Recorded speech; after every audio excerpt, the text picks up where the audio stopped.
My name is Femi Yusoof. I currently work for an organization called Sarina Russo Job Access, where I hold the position of partnership manager. Two pieces of advice for anyone currently unemployed is not to give up and to use your contacts to the best of your ability. When I'm interviewing a candidate, I look for a number of factors.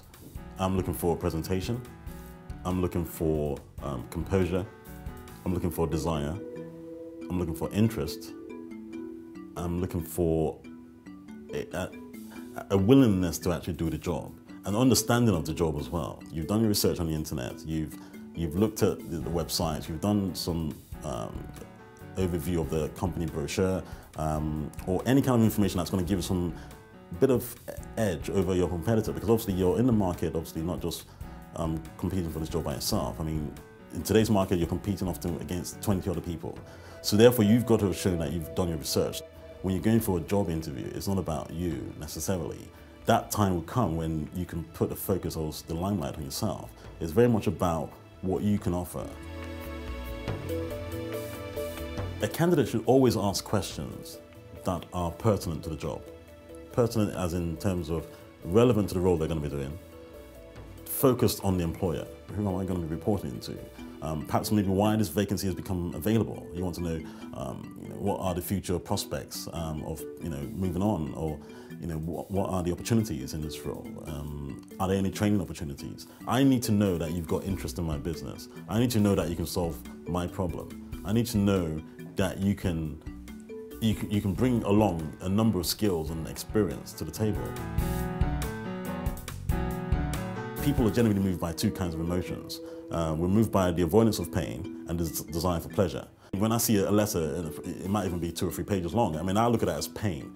So you need to change my emotion at that point. And the only way you're going to do this is to edify me, to make me feel good. And if you can capture that in the first few lines of that introduction, then you're going to make me want to read the rest of it. The second part should now list your features and advantages and benefits. What do I mean by that? I mean, essentially talking about your experience, your skills, your abilities, and what the advantages of those things you've just listed. And then the last bit is really a summation, a summary of what you've been talking about in the first 2 paragraphs. And just as like you would have started the letter in a succinct fashion, you want to end the letter in a very much similar vein, where it's brief and to the point, and obviously shows your interest and desire to hear back from the organization, and obviously you want to work for them. As an individual, we need to think more about the whys. We need to think about why are we there? And I think when that why factor starts to diminish, then I think we start to lose our motivation to stay in a work environment. If you want to be able to keep your job as well, because obviously if your motivation is low and you're demotivated, it will soon show in your work. And obviously, eventually that will affect your results. And obviously, if you're working in a certain environment like sales, then obviously it's going to affect your performance. So I think it's very important to know your passion, know what you're passionate about, know your whys. Why are you there? What is it? What gets you up in the morning? Do you have a family? You might be where you got kids or loved ones. I think it's very much focusing on your whys, focusing on what you want to do.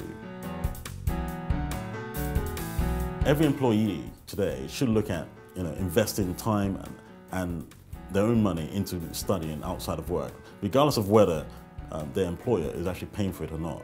Because in today's competitive market, you're not just competing against a person in the UK, you're competing against people in various countries, whether it's India or China or wherever they may be.